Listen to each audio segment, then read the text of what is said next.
Arthur's life was a constant struggle. At 30, his body already bore the marks of a heavy existence. The son of a laundress and a construction worker who was gone too soon, he had learned from a young age that nothing in life comes free. He grew up in the forgotten corners of Queens, where the daily fight for survival mixed with the roar of crowded subway cars and the simple scent of soup simmering in narrow kitchens. Today, he lived in a cramped room in a walk-up, where the peeling walls held dreams he never dared to tell anyone. The worn mattress, the fan that rattled on stuffy nights, and his old headphones were his only refuge after long days of work. Music from popular artists bought from street vendors filled his few hours of rest. But Arthur kept a secret that not even his mother knew. Every night before sleeping, he wrote in an old notebook he'd found in the trash. Simple words, profound thoughts. He wrote about life, about justice, about love. They were the musings of a self-taught philosopher, someone who, despite his circumstances, never stopped observing the world with keen eyes. That notebook was his greatest treasure, more valuable than any material possession he would ever own. Arthur had no luxuries, but he had dignity. His janitor's uniform, often faded, was worn with the same seriousness as a man in a tuxedo. He wielded his broom and mop as if they were weapons against poverty, knowing that only the sweat of his brow could guarantee his daily bread. Yet, despite the hardship, there was a disarming kindness in him. The simple smile he offered strangers on the subway, the gesture of helping an elderly woman with her heavy bags, or the simple act of sharing his lunch with a colleague in greater need. It all revealed that Arthur's greatness wasn't measured in money, but in his heart. Deep inside, he hid another secret. He dreamed of loving and being loved. He'd never been lucky in relationships. His poverty seemed to scare women away. Some would get close, but they would soon pull away when they realized he had no car, no apartment, no promises of a prosperous future. All that was left was a loneliness he faced with resignation, but not without pain. His mother, Joanna, was his only family. At 62, she still did laundry for others, her hands calloused and swollen from soap and water. Arthur sent almost his entire salary to her, keeping only what he needed to survive. Every Friday, without fail, he would visit her at her modest home on the outskirts of the city. It was there, over coffee and simple toast, that he found the strength to carry on. On that autumn morning, Arthur adjusted his worn backpack, put on his headphones, and headed for another day of work. His destination was the imposing headquarters of Vance and Associates Holdings, one of the country's largest real estate and finance firms. There, among gleaming marble floors, crystal chandeliers, and men in tailored suits, Arthur was invisible, or rather, almost invisible. While Arthur swept shining hallways, the life of Eleanor Vance moved in another sphere, as distant from his as the sky is from the earth. The only daughter of the magnate Richard Vance, founder of the holding company, she had been born with a silver spoon. Her childhood was filled with attentive servants, private tutors, and trips to destinations most people only saw on postcards. From an early age, she learned the rigid etiquette of Manhattan's elite social scene, where every gesture was measured, every smile had weight, and every word was worth more than gold. But the luxury that enveloped her was just a glittering veil over a wounded heart. At 28, Eleanor's brown eyes held a shadow that not even designer dresses could hide, the shadow of a tragedy. A car accident 3 years prior had changed the course of her existence forever. From that fateful afternoon, only memories of the impact remained, the metallic crunch of the crash and the searing pain that consumed her legs. Since then, a wheelchair had become her inseparable companion, a silent throne that reminded her every day of life's fragility. What no one knew was that on that afternoon, Eleanor wasn't alone in the car. Her best friend Ryan was driving when the out-of-control truck swerved into their lane. He died instantly. She survived, but she carried a guilt that consumed her. They had been arguing seconds before the crash. She had distracted him, yelled at him over something trivial, and now he was gone, and so were her legs. It was a weight no therapist had ever managed to lift. Eleanor, however, refused to show weakness. At the helm of the family business, she was firm, decisive, and ruthless when necessary. Businessmen respected her, journalists admired her, and society applauded her courage. But in the solitude of her spacious bedroom, between silk curtains and windows overlooking the city skyline, she cried, not for the chair itself, but for the emptiness of broken promises. Boyfriends who deceived her, fiancés who cheated, men who only got close out of self-interest. A cruel cycle that had repeated itself even when she could still walk. She had discovered early on that, for many, money shone brighter than her soul, and that true love was a rare commodity, perhaps non-existent. That week, a special luncheon brought together the most illustrious entrepreneurs in the country at the company's headquarters. The hall was adorned with arrangements of white orchids, and crystal glasses gleamed under the golden light of the chandeliers. Everyone awaited the arrival of Eleanor the hostess, who, as always, would appear elegant, concealing beneath a discreet smile the pain no one dared to guess. The event would mark not only a multi-million-dollar transaction, but also a meeting of two seemingly incompatible worlds, that of the untouchable heiress and the invisible janitor. A meeting that would change their destinies forever. The main hall of Vance & Associates Holdings looked like a temple of wealth. The white marble reflected the light from the chandeliers, and the scent of imported flowers mingled with the refined aroma of the dishes. Around the long table gathered men and women of the business elite, wearing custom-made suits and designer dresses. At the center of it all was Eleanor Vance. Seated in her wheelchair, she was greeted with deference like a queen among her subjects. Behind her restrained smile, she carried the melancholy of someone accustomed to playing roles without ever revealing her soul. Meanwhile, a few feet away, an ordinary man was sweeping the floor. Arthur, with his old headphones on, cleaned the floor with rhythmic movements invisible to the well-dressed crowd. He was just part of the furniture, like the ornamental plants or the bronze statues. But fate, capricious as ever, set the stage that would change their lives. At one point, Arthur looked up. The muffled music in his headphones faded as his gaze met Eleanor's. It was a silent shock. He, in a worn uniform, sweating from his work. She, radiant on her throne of wheels, surrounded by the powerful. For a moment, the world dissolved, and only two pairs of eyes remained. His steady and simple. Hers deep and sad. Arthur felt something strange tighten in his chest. It wasn't admiration for her beauty or her money. It was something else. Recognition, as if those eyes revealed a pain he also knew. The loneliness of carrying invisible burdens. The spell was broken when a man approached Eleanor. Julian, her fiancé, wore an impeccable suit, but his cold expression betrayed his impatience. He leaned down, kissed her cheek quickly, and whispered, "I need to talk to you later. It's urgent." Before she could answer, Julian walked away, and it was then that Arthur, still sweeping, witnessed what no one else noticed. Through the crack of a side door, he saw Julian meet a beautiful woman in a red dress with whom he exchanged intimate words. The touch of their hands, the hidden glances, the excessive closeness, it all pointed to a veiled betrayal. Arthur paused for a moment. His heart raced. Should he tell her? It was none of his business. But he thought of his mother, of the times she had cried over men who had used her. He thought of all the women he had known, humiliated by lies. And that woman, so lonely in the middle of a crowd, deserved to know the truth. That's when he heard Eleanor's soft voice behind him. "Excuse me, sir. Could you give this note to the man who just left?" Arthur turned. Their eyes met again, and this time his heart beat faster. He lowered his head, embarrassed.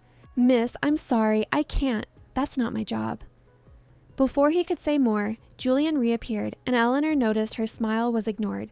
It was the beginning of her collapse, and Arthur, sweeping in a corner, noticed something no one else dared to see. The discreet tears of a millionaire who, behind her elegant poise, was just a broken woman. The room still buzzed with conversations, but Eleanor no longer heard a thing. That cold kiss, followed by his abandonment, was like an icy blade. She gripped the napkin on her lap, but her tear-filled eyes betrayed her pain. Arthur, from the other side of the room, watched in silence. He didn't know what moved him. Perhaps compassion, perhaps something stronger. When he saw the tears fall quietly, he couldn't resist. He left his broom and approached her. "Don't be sad," he said softly, cautiously. Eleanor looked up, surprised. No one had ever dared to break protocol like that. "What?" Her voice trembled. "Forgive my boldness, miss, but you don't deserve to cry over someone who doesn't value you." For the first time, someone was speaking to her pain, not her fortune. Arthur's gaze was pure, without self-interest, without masks. She tried to contain herself, but her voice broke. "Do you really want to know why he broke up with me?" With an effort, she pushed aside the tablecloth and revealed what she had been hiding, the wheelchair. Arthur took a deep breath, surprised, but he didn't back away. He looked at her with a disconcerting serenity. Miss, forgive me, but I just saw that man with another woman outside. And it wasn't a business meeting. She closed her eyes and the tears finally broke free. I did so much for him, and in the end I got hurt. It's always like this. Even before the accident, every man I got involved with ended up deceiving me. I don't even know why I'm telling you this. Arthur sighed. Don't worry, nobody has to know what happened. It's a good thing no one saw. He was already walking away when he heard her voice again. Hey! He turned. Do you want to go to a party with me tonight? Arthur raised his eyebrows. A party? She looked away, blushing. The truth is, I wanted him to see me with someone else. To make him jealous. The silence was heavy. She lowered her head, ashamed. Forget it, it was a stupid idea. But Arthur approached slowly, crouching down until he was at her eye level. He smiled with simplicity. I'm in. Eleanor's teary eyes lit up. It was as if, for the first time in a long time, someone was looking at her as an equal. She pulled a card with her contact information from her pocket. Then it's a date. 8 o'clock tonight. Arthur held the card with trembling hands, unable to believe the turn his life had just taken. When he returned to his duties, his co-worker Tony nudged him. Hey man, getting cozy with the boss now? Shut up, Tony, it's not like that. Yeah, right. I saw the whole thing. Be careful, you hear? People like us don't mix with people like them. You fall for her, and you're just gonna get hurt. Tony's words echoed in Arthur's head all day, but there was something stronger than fear. For the first time in years, he felt truly alive. The New York night seemed brighter. Arthur walked with a racing heart. The suit he wore was borrowed from his neighbor, a used car salesman who owed him a favor. It was tight in the shoulders, but on him it felt like a royal garment. The Vance mansion stood imposing. Ornate iron gates, immaculate gardens where jets of water danced in decorative fountains. Arthur stood before the place, swallowing hard. This was a world he only knew from a distance. From television or old magazines he found at bus stops. The security guard looked him up and down suspiciously, but a maid stepped forward. Are you Miss Eleanor's guest? I am, he replied, almost in disbelief. Arthur crossed the main hall, the smell of fine wood mixed with the soft scent of white lilies. His hands were sweating and he discreetly wiped them on his pants. But it wasn't the wealth that left him breathless. It was the sight of Eleanor. She appeared, gliding in her wheelchair, wearing a perfectly cut silver dress that seemed to capture the moonlight. Her loose hair fell in waves over her shoulders, and her eyes held a melancholic beauty that Arthur seemed to be the only one who could decipher. He sighed. You look... He searched for the right word. Beautiful. Eleanor smiled, looking away to hide her blush. And you look very elegant, Arthur. For the first time, he realized she knew his name. She had asked. That meant something. Together, they left for the party. The driver opened the limousine door and Arthur hesitated. He had never been inside such a luxurious car. Eleanor noticed. First time? Is it that obvious? A little. She laughed, and it was a genuine sound, unlike the rehearsed laughter of the ballrooms. The event was held at one of New York's most exclusive clubs. The entrance had security guards with earpieces, and the parking lot was filled with imported cars. When Eleanor arrived accompanied by Arthur, the silence was almost palpable. Murmurs spread like wildfire, but she was unfazed. On the contrary, she lifted her chin with dignity. A woman in a blue dress whispered loud enough for them to hear, "Who is that? I've never seen him in our circle." He must be some new entrepreneur, speculated another. Arthur felt the weight of their stares, but Eleanor's hand discreetly touched his, as if to say, "Ignore them. You're with me." Julian, the ex-fiancé, approached with a cynical smile. Beside him stood the woman in the red dress Arthur had seen earlier. Well, already with someone else? He sneered, looking Arthur up and down with disdain. Eleanor ignored him at first, but then turned to him, firm. Or is it you who has been with someone else for a long time? Julian choked. The woman next to him turned pale. Eleanor, don't start with your paranoia. Paranoia? Interesting. You were always good at twisting things. Julian turned his gaze to Arthur. Your face looks familiar. Who are you?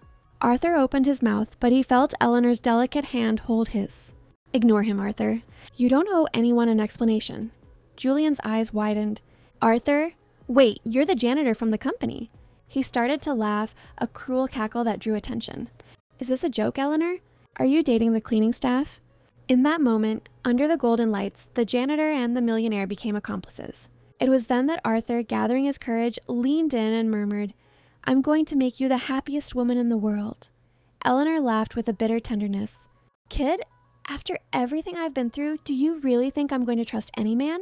I've chosen to be alone forever." Arthur replied with the simplicity of someone speaking from the soul. "Do you think I want your money? I wouldn't take a single penny. I just want to be by your side. I swear on my mother's life." She shook her head. "Even if you were a multimillionaire, my answer would be no." Arthur sighed but didn't give up. "Your eyes are beautiful, and I don't know why they made you suffer so much." She looked away, hiding the emotion that was beginning to stir. "You talk as if it's easy to trust," she murmured. "But it's not. Every time I tried, someone tore a piece of me away." "And what if I didn't want to tear anything away?" he said respectfully. "What if I wanted to give it back?" She looked up, surprised. There was too much sincerity in those words. For the first time in years, someone wasn't seeing her through the wheelchair, the fortune, or the disability. Arthur saw only Eleanor. Before she could answer, a song began to play. It was a soft waltz, the kind that filled the elite balls. Couples rose, moving across the floor in rehearsed steps. Eleanor felt a tightness in her chest. Dancing was something she hadn't done since the accident. It was one of the pleasures fate had stolen from her, along with the ability to walk. That's when she felt Arthur's firm hands on the back of her chair. "May I?" She looked at him, confused. "What?" "Dance with you." "Arthur, I can't." "But I can. And you'll be with me." He guided her across the floor, and every movement felt like the most natural thing in the world. He spun the chair with a delicacy that transformed its limitations into poetry.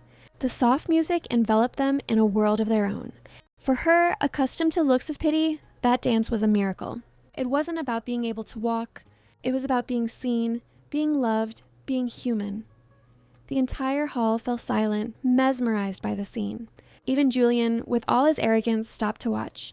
There was something in that moment that transcended social classes, money, and appearances. It was pure. It was real. She swallowed hard, never imagined I could dance like this again. "Then save this moment," he smiled, "because it's yours." She closed her eyes. For a few moments, she wasn't the millionaire marked by abandonment. She was just a woman dancing in the arms of a man who looked at her as if she were the most precious thing in the world. When the music ended, discreet applause spread through the hall, but neither of them noticed. They were lost in each other. "Thank you," she said, her voice thick with emotion. "No, thank you. It was an honor." Leaving the party, she hesitated before getting into the car. The New York night air was cool, and the city lights twinkled in the distance. "I don't know if I should trust you," she confessed almost in a whisper, "but thank you for reminding me that I can still smile." "I don't want anything in return. Ms. Vance, I just want to see you happy." She got into the car and disappeared into the streets of New York, leaving Arthur on the sidewalk with the sweetest memory of his life. He began to walk back to his room. The subway had already closed, and he was short on bus fare, but he didn't care. He would walk all night if he had to. He felt light, as if he had wings. The next day, Arthur saw her in the company hallway. She was talking to executives, serious and professional.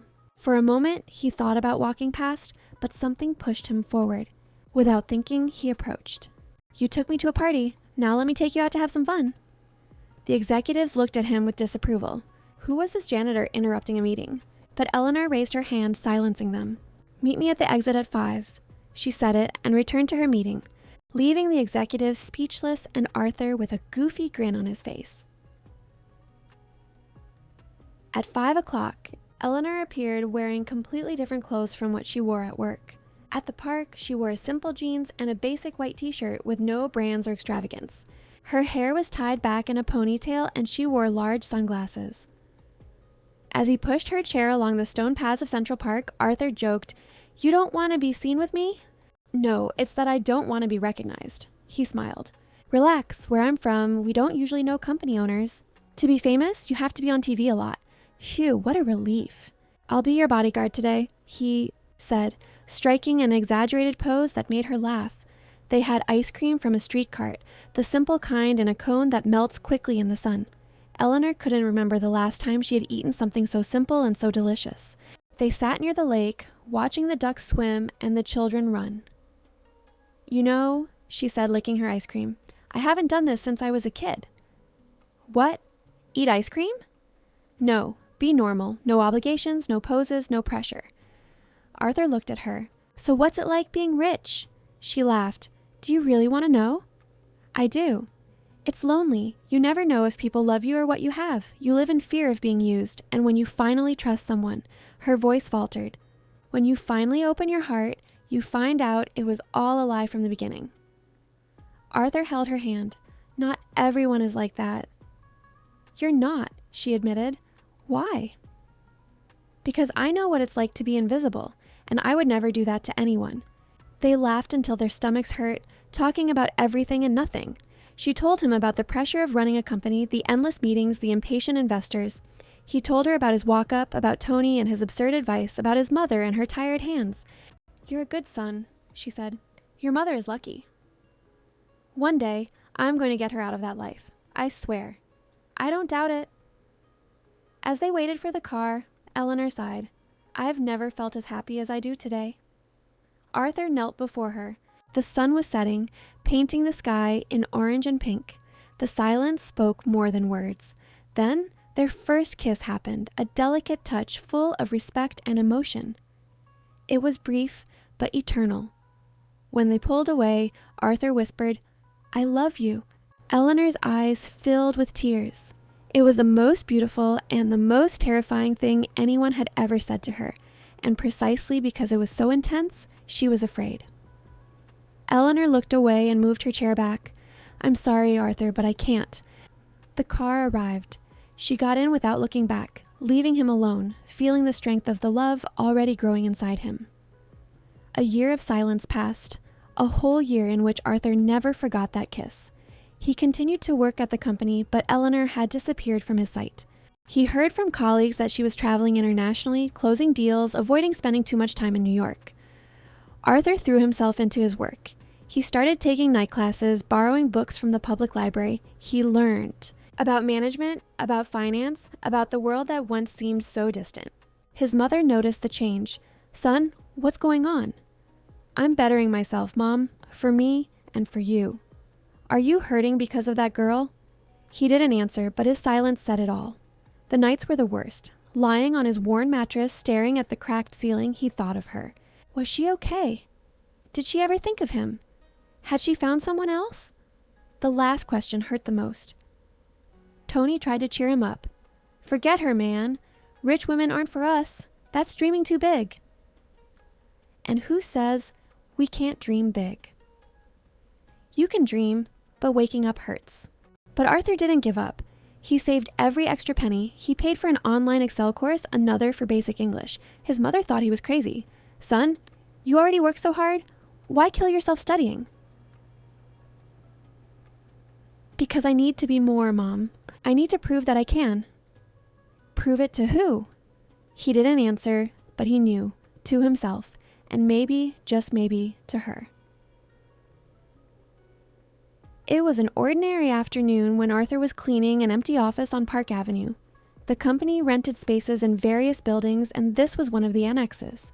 The sound of faltering steps caught his attention. He looked through the glass window and saw a woman on crutches trying to keep her balance. It was Eleanor. His heart leaped. She looked different, thinner with dark circles under her eyes, but there was something else. The crutches. She was trying to walk. A moment of carelessness made her lose her balance. The crutches slipped on the smooth floor and she started to fall. Before she hit the ground, Arthur ran and caught her. The impact was gentle and she clung to him, breathless. Arthur, you, she said, surprised and embarrassed. Hi, Eleanor. How are you? She composed herself, trying to regain her dignity. Her wheelchair was leaning against the wall, same as always. But there was something different about her. A new strength, or perhaps a new fragility. Their eyes met and something shifted. There were no more barriers, no more running away. It was the beginning of something deeper, inevitable, but also terrifying. You're trying to walk again, he observed. Physical therapy. The doctor said I might regain some movement, but it's hard and painful. You're strong. You always have been. She smiled sadly. Not as strong as you think. Eleanor, about that day in the park. No, she interrupted him. Please, don't talk about that. Why? Because it hurts. because I'm not good for you, because you deserve someone whole without all this baggage. And what if I want that baggage? She shook her head and moved away, returning to her chair. I have to go. Thanks for catching me. And she left, leaving Arthur more confused than ever. Eleanor went back to focusing on business and avoided any proximity to Arthur. He, humbly, limited himself to watching her from a distance, but fate had other plans. Plans that involved Julian. Julian had reappeared in Eleanor's life. After months of public humiliation, he began a campaign to win her back. Flowers, messages, promises of change, and worse, it was working on her father. Mr. Vance, a pragmatist, saw Julian as a good business match. Eleanor, the boy is making an effort. Everyone deserves a second chance, her father argued. Dad, he cheated on me. And he apologized. What more do you want? You're not going to be alone forever. The words hurt. Eleanor knew that her father, deep down, thought she wouldn't find anyone because of her chair. It was a silent pain she carried. Then, Julian reappeared. His goal was to use Eleanor to climb the corporate ladder to secure a position of power. In the hallways, fate brought him face to face with Arthur. Hey, buddy, can't you see? Julian said, deliberately bumping into him. Sorry, sir, Arthur replied, keeping his cool. Julian narrowed his eyes, recognizing him. Oh, right, it's you. Wow, how pathetic. For Eleanor to choose a floor cleaner to go out with? Arthur held his head high. Better to clean the floors. You walk on than to dirty the heart of a woman as sweet as Eleanor.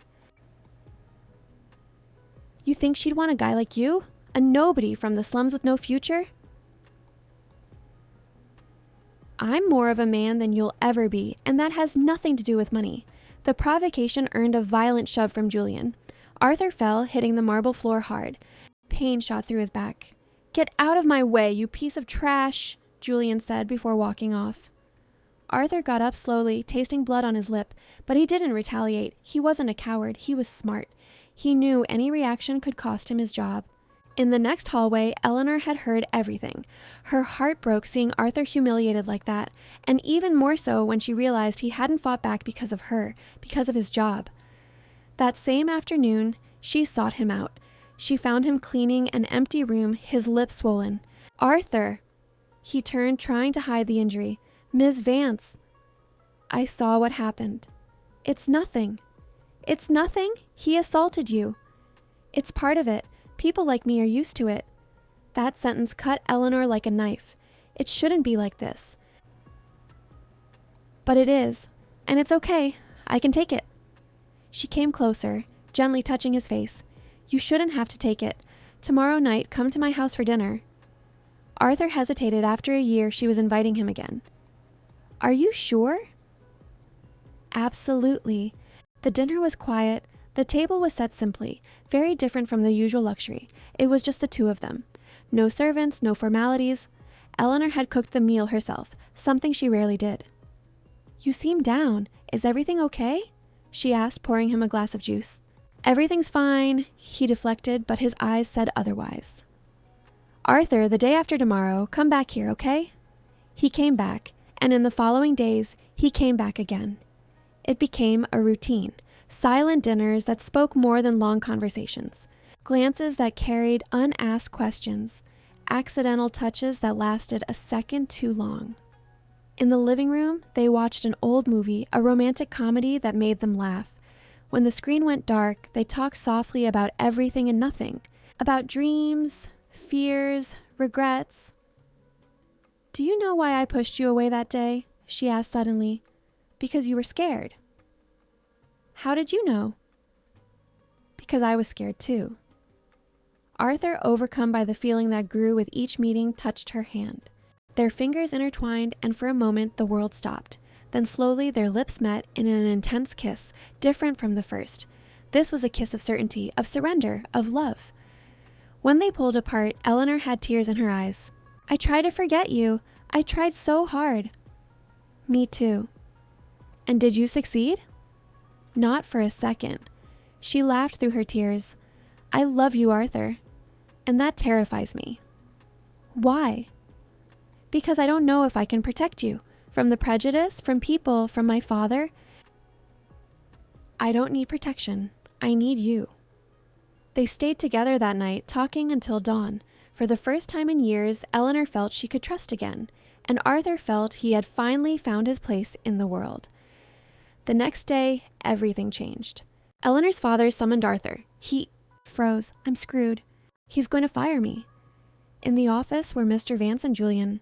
The atmosphere was heavy. Since I took over this company, I have never tolerated fighting, Mr. Vance began. Therefore, I cannot allow an uncontrolled man to remain here.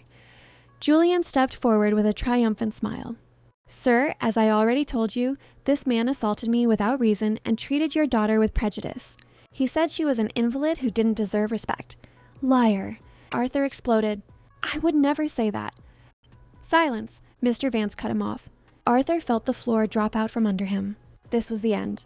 He would lose his job, lose Eleanor, lose everything.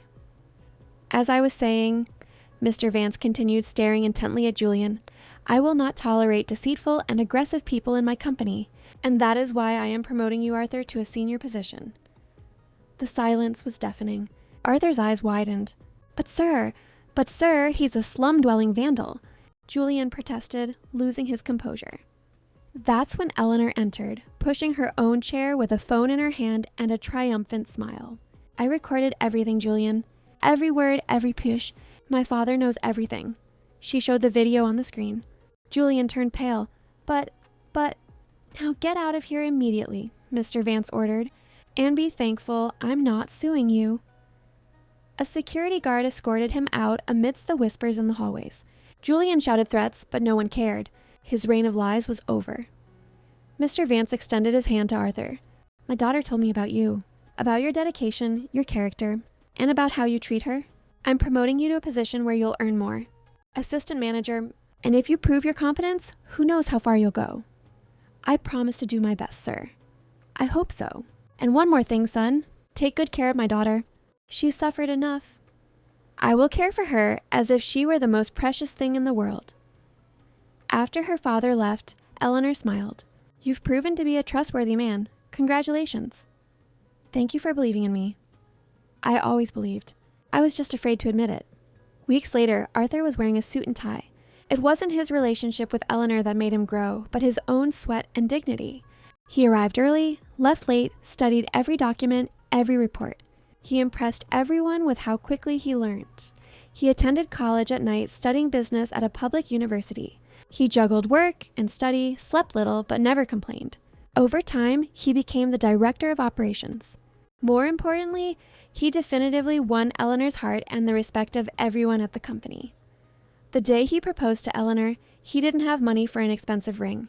He bought a simple silver band and knelt in the same park where they first kissed.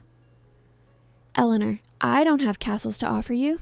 I have no fortunes or promises of luxury, but I have my heart, my work, my honor, and I have a love for you that all the riches in the world couldn't buy. Will you marry me? She cried, not from sadness, but from a happiness so intense it hurt. Yes, Arthur, 1,000 times, yes. They married in a discreet but emotional ceremony. Arthur's mother, Joanna, cried from beginning to end. Eleanor hugged her and whispered, "Thank you for raising the most wonderful man in the world." They had 2 children. The first, a boy named after the paternal grandfather who died too young.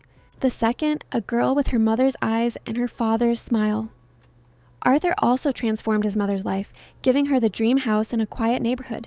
Joanna never had to do laundry for others again. She spent her days tending her garden and spoiling her grandchildren.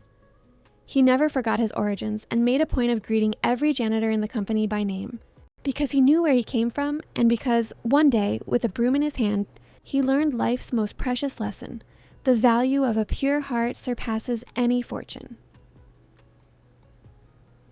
Years later, when he was the company's vice president, Arthur created a training program for employees.